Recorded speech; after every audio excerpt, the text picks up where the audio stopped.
Cierta vez el beato Enrique Suso, arrodillado en el suelo de piedra de su celda, deseó morir, no por desesperación, sino por amor.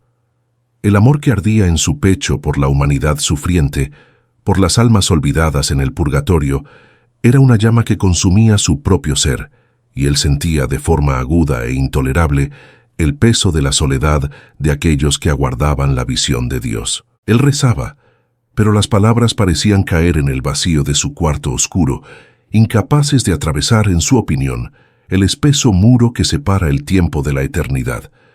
Sus labios murmuraban intercesiones, su cuerpo marcado por las penitencias más severas temblaba de debilidad y fervor, pero en su espíritu había una angustia. ¿Sería su sacrificio suficiente? ¿Podrían sus lágrimas, por más copiosas que fueran, lavar siquiera una de las heridas de un solo alma en purificación? Fue entonces, en el auge de esa noche oscura de compasión impotente, que la oscuridad de la celda no se disipó, sino que se transformó, no en luz, sino en una translucidez sobrenatural. Y él vio, no con los ojos del cuerpo, que permanecían ciegos al mundo, sino con la visión clara y terrible del alma. Ante él, no como un paisaje distante, sino como una realidad envolvente e inmediata, se abrió el purgatorio.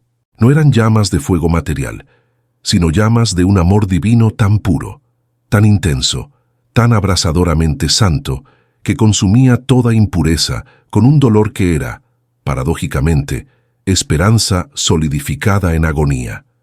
Él veía formas, bultos de luz opaca, almas que eran brasas vivas de arrepentimiento, cuyo único movimiento era un anhelo indecible, una sed que era su única forma de existencia.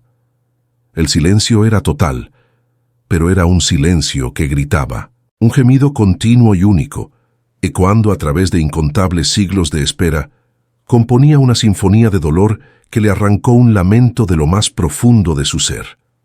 Él veía almas que parecían haber estado allí desde los albores de la iglesia, otras más recientes, todas unidas en la misma expectativa dolorosa, y comprendió, en un instante de conocimiento infuso, que muchas de ellas estaban allí por una razón simple y terrible. Nadie en la tierra se acordaba de ellas, nadie ofrecía por ellas un solo Ave María, un solo Padre Nuestro, el más ínfimo acto de amor. Estaban olvidadas. El amor de las personas que un día conocieron se había enfriado, o ellas mismas no habían dejado a nadie que las amara lo suficiente como para atravesar la barrera de la muerte con una oración. Esa soledad, percibió Suso, era una capa adicional de sufrimiento, más penetrante que el propio fuego del amor divino. Él se arrojó por tierra, su rostro presionado contra el suelo helado, y un llanto convulsivo se apoderó de él. Dios mío, gritaba en su interior. ¿Cómo es posible? ¿Cómo podemos nosotros en la tierra bañarnos en tu misericordia, mientras estas almas, tus hijas queridas, arden en el olvido? Dame un medio, Señor, dame una llave, una palabra, un suspiro que tenga el poder de romper estas cadenas. Yo daría mi vida gota a gota por cada una de ellas. Fue en el ápice de ese clamor, cuando su propia alma parecía disolverse en compasión pura, que la presencia se hizo sentir. No era una visión, sino una certeza absoluta que llenó la celda como un perfume denso. Era Jesús, no el Jesús dulce y sereno de las imágenes piadosas, sino el Jesús del Calvario, el hombre de los dolores, cuyas llagas eran puertas abiertas a la miseria humana. Y una voz, suave como el toque de una pluma y poderosa como el tronar de 1000 océanos, resonó en el centro de su ser, no perturbando el silencio, sino dándole significado. Enrique, tú lloras por mis esposas adormecidas. Tus lágrimas son perlas preciosas que recojo en mis llagas, pero no te pido tu muerte, te pido tu voz. He aquí que te entrego una jaculatoria, una simple flecha de amor que, disparada desde el corazón contrito de cualquier fiel en la tierra, atravesará los cielos y penetrará en las profundidades de la purificación con la fuerza de mi propia sangre. Cada vez que sea recitada con devoción, liberará a 50 almas de este lugar de espera y las introducirá en la plenitud de mi gloria. Y entonces, Como si la propia voz inscribiera letras de fuego en su mente, las palabras se formaron. Eran pocas, terriblemente sencillas, una invocación directa al poder expiatorio de la sangre de Cristo, derramada no solo por los vivos, sino por los muertos que murieron en su amistad. Jesús mío, misericordia. No era una fórmula larga, ni una oración compleja. Era un grito, un suspiro, un acto de confianza absoluta. La simplicidad era su fuerza. Cualquiera, en cualquier lugar, en cualquier estado de ánimo. El campesino en el campo, la madre cansada junto a la cuna, el pecador en el fondo del abismo de su culpa, podría pronunciarla. No exigía un estado de gracia perfecto, sino solo un movimiento del corazón hacia la misericordia. Era la democratización de la poderosa intercesión. Suso quedó inmóvil, inundado por una ola de gratitud tan violenta que anuló todo su dolor anterior. 50 almas. Cada vez. La matemática de la misericordia era abrumadora. Una persona en un solo día podría, con esa corta frase, liberar a cientos, a miles de almas, solo haciendo de ella la respiración de su propia alma. El purgatorio, aquel reino de espera solitaria, ya no estaba cerrado por una puerta de bronce. Estaba ahora ligado a la tierra por una cadena dorada de 2 palabras que cualquier mano podría sostener. La visión se desvaneció, pero las palabras permanecieron incandescentes en su corazón. El frío de la celda ya no le afectaba. Un fuego nuevo lo consumía. Él se levantó y sus primeras acciones no fueron de escribir, sino de rezar. Disparó él mismo aquella flecha en el silencio. Jesús mío, misericordia. E inmediatamente, no por una nueva visión, sino por una certeza interior profunda, supo que algo había sucedido en el reino invisible. Un temblor de liberación, un suspiro de alivio colectivo. 50 llamas de espera se habían transformado en 50 llamas de adoración eterna. La revelación estaba completa. Enrique Suso, a partir de aquel momento, se convirtió en el apóstol de esa jaculatoria. Él no la guardó como un secreto místico, sino que la difundió como un médico difunde el antídoto para una plaga. En sus escritos, en sus sermones, en el confesionario, su instrucción era clara y directa. Él enseñaba que la eficacia de la oración no residía en la mera repetición mecánica, sino en la intención con que era pronunciada. Decidla con el corazón vuelto hacia las llagas de Cristo, enseñaba. Visualizad la sangre preciosa que corre de su costado, de sus pies, de sus manos, y ofreced esa sangre en unión con el sacrificio eterno del altar, como el precio del rescate de estas almas. Cada Jesús mío, misericordia, debe ser como una gota de su sangre cayendo sobre las llamas del purgatorio, no para apagarlas, sino para transformarlas en luz. Él explicaba que las almas liberadas no eran escogidas al azar.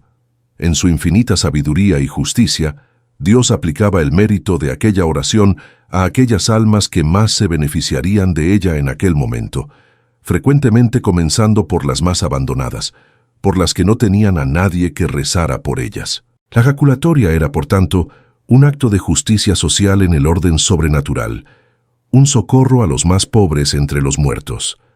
Suso veía en esa revelación un aspecto fundamental de la comunión de los santos. La Iglesia no está dividida por la muerte. Los lazos de caridad unen la tierra, el purgatorio y el cielo. La oración del más humilde fiel en la tierra tiene un poder real e inmediato sobre el estado de las almas en la purificación. Esto confería una dignidad inmensa y una responsabilidad solemne a la vida de oración de cada cristiano. No se rezaba solo por el propio bien, sino que se tenía en las manos, diariamente, la llave para liberar a prisioneros del amor. La difusión de la jaculatoria fue rápida entre los círculos devotos de Alemania y luego por toda Europa. Era fácil de memorizar, fácil de integrar en la vida diaria. Podía recitarse al levantarse, al comenzar un trabajo, al enfrentar una tentación, al ver pasar un funeral. Cada momento podía convertirse en un momento de liberación. Los fieles se aferraban a ella no como a una fórmula mágica, sino como a un salvavidas que lanzaban a sus seres queridos difuntos. La idea de que una simple invocación pudiera tener tal poder era un consuelo inmenso en una época en que la muerte era una presencia constante y el destino de las almas después de la muerte una fuente de gran ansiedad.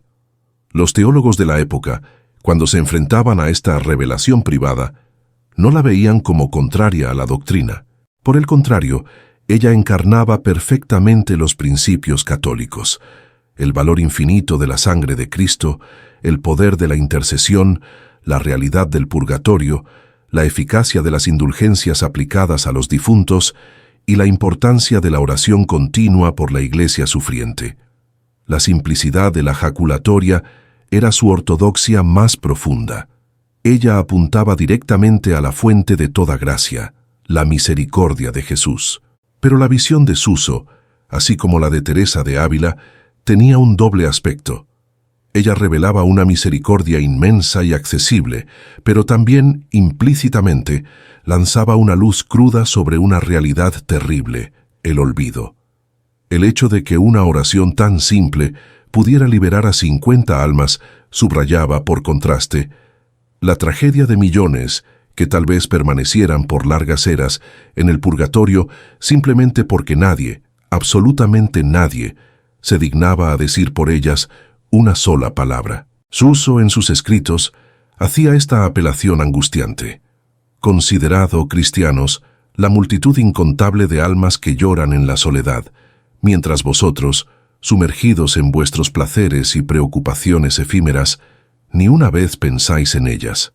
Cada suspiro egoísta vuestro es una oportunidad perdida de caridad. Cada Jesús mío, misericordia, que dejáis de pronunciar es como si cerraseis la puerta de la libertad a 50 prisioneros que extienden las manos hacia vosotros. Esta era la justicia revelada en la misericordia. Dios, en su bondad, ofrece un medio potentísimo de socorro, pero le toca a la libertad humana usar o negar ese medio. La indiferencia por los muertos era, en la visión de Suso, un síntoma de una fe adormecida, de un amor que no osaba atravesar el velo de la muerte. La jaculatoria era, por tanto, un llamado a la vigilancia amorosa, a una expansión del corazón más allá de los límites del mundo visible. La vida de Enrique Suso estuvo marcada por esta misión. Él, que era conocido como el siervo del eterno amor, se convirtió también en el siervo de las santas almas. Sus penitencias, ya rigurosas, ganaron un nuevo significado. Él las ofrecía específicamente como sufragio, uniendo sus sufrimientos voluntarios al poder de aquella simple oración. Él enseñaba que la jaculatoria podía ser cargada con las intenciones del propio sacrificio, volviéndose aún más eficaz. Y él atestiguaba, con una serenidad conmovedora, la gratitud de las almas a las que ayudaba a liberar. En sus experiencias místicas, muchas veces sentía su presencia agradecida, una brisa de paz y alegría que venía del cielo, confirmándole que la obra había sido cumplida. Esas consolaciones, sin embargo, no lo apartaban de la compasión por las que aún permanecían. Por el contrario, alimentaban su celo. Él veía en la difusión de esta oración un servicio no solo a las almas del purgatorio, sino a la propia justicia y al amor de Dios. Era una forma de colaborar activamente en la obra de la redención, extendiendo sus frutos hasta los confines del reino de la purificación. Pasados siglos, la jaculatoria revelada al beato Enrique Suso sigue ecoando. Se encuentra en antiguos manuales de piedad. Es transmitida de generación en generación en familias católicas y aún hoy es recomendada por espirituales como un arma poderosa de intercesión.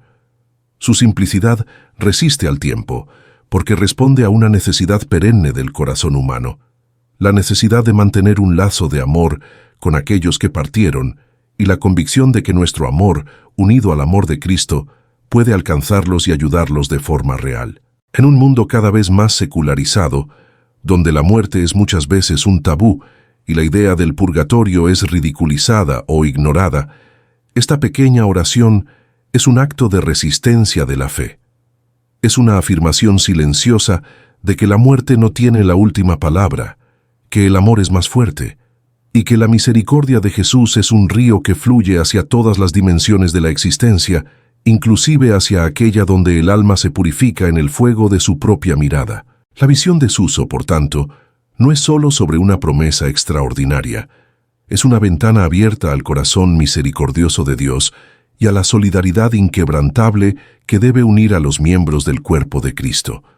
Nos enseña que la oración más humilde, cuando brota de la confianza en la sangre redentora, tiene un poder cósmico, que no estamos solos en nuestro camino de fe, y que nuestra misión en la tierra incluye ser faros de esperanza y agentes de liberación para aquellos que completan su jornada en la penumbra de la purificación. Cada vez que un cristiano, en el tráfico, en el trabajo, en medio de una prueba suspira, «Jesús mío, misericordia», no está solo pidiendo para sí, se está convirtiendo en un instrumento de liberación en masa, está abriendo las puertas del cielo para 50 corazones que, hasta aquel momento, suspiraban por justicia y amor.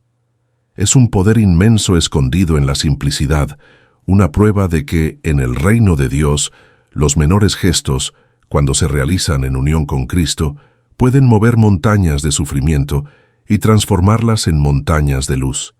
Y así, la herencia del beato Enrique Suso nos invita. No subestimes el poder de tu amor. No subestimes el poder del nombre de Jesús. En cada momento, tienes en las manos, en la punta de tu lengua, una llave que puede liberar a 50 prisioneros del amor. Úsala, sin cesar, porque en el gran edificio de la misericordia divina, hasta el más pequeño ladrillo de una oración sincera tiene su lugar indispensable, y el eco de tu voz en la tierra puede ser el canto de victoria de 50 almas en el cielo. Ahora bien, es crucial entender el mecanismo teológico que sustenta esta promesa, porque sin ello, la jaculatoria puede reducirse a una superstición, a una fórmula de poder impersonal. La clave está en las dos palabras, Jesús y misericordia. Al invocar el nombre de Jesús, el orante invoca toda la persona de Cristo, su encarnación, su vida, su pasión, su muerte y su resurrección. Es un nombre que contiene todo el poder redentor de Dios. Y al pedir misericordia, no se pide solo un sentimiento divino, sino la aplicación concreta, aquí y ahora, de los frutos de esa redención. Es como decir, Jesús, aplica aquí, en este instante, para estas almas, el valor infinito de tu sacrificio. La oración, por tanto, no tiene poder en sí misma, sino en cuanto es un acto de fe que se une a la obra salvífica de Cristo. Es un canal.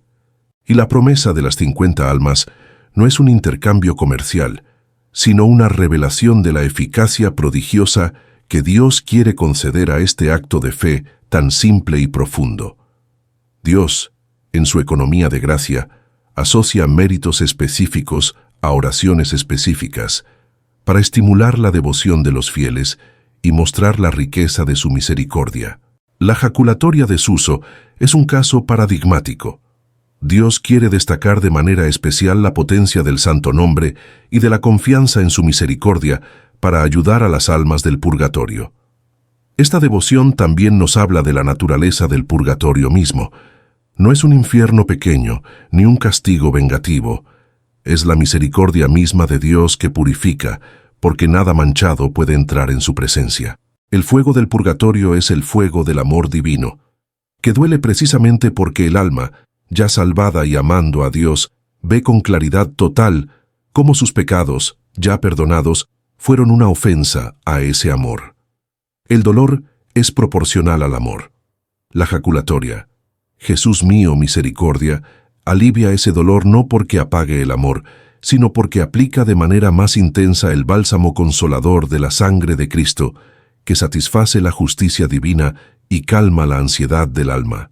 Es como si la oración acelerara el proceso, no por magia, sino porque la caridad de quien reza en la tierra provoca, por los méritos de Cristo, una efusión mayor de gracia consoladora sobre el alma que sufre.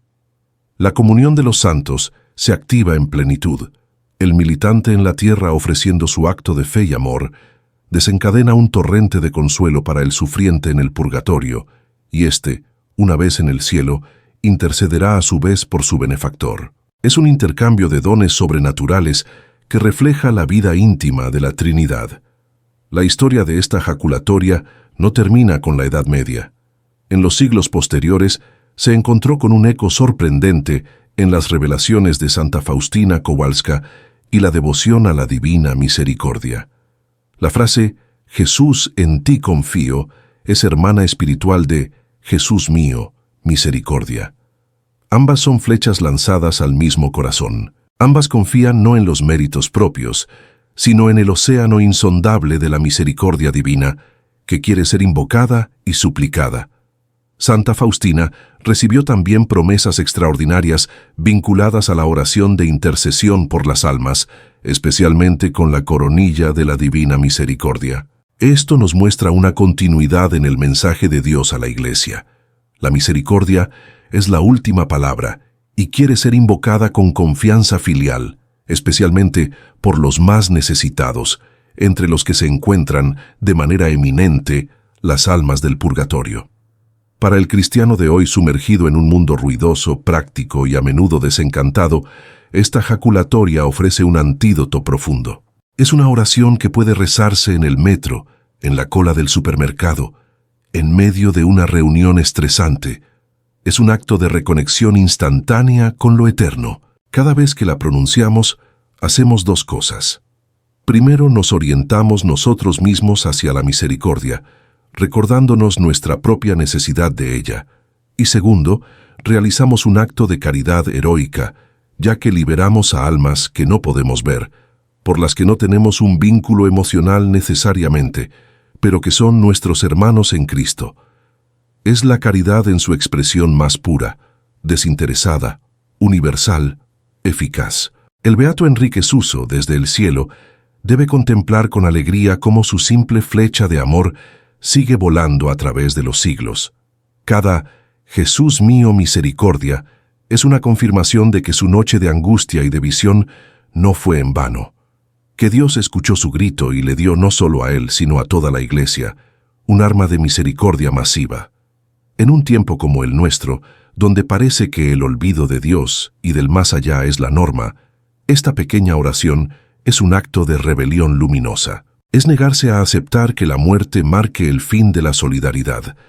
Es afirmar, con la sencillez de un niño y la fuerza de un mártir, que el amor es más fuerte, que la misericordia tiene la última palabra, y que nosotros, aquí y ahora, podemos ser colaboradores activos en la gran obra de la redención, hasta que el último prisionero del amor sea liberado y toda lágrima sea enjugada en la luz sin ocaso de la presencia de Dios. Así pues, que la jaculatoria del beato Suso se grabe en nuestros corazones y se convierta en el latido mismo de nuestra vida espiritual.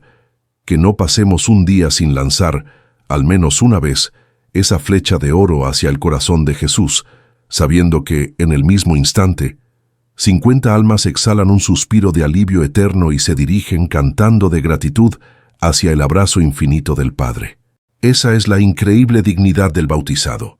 Ser, con algo tan pequeño como un suspiro, un liberador de almas, un colaborador de Cristo en la obra más grande del universo, la obra de llevar a todas las ovejas perdidas al redil eterno de la misericordia.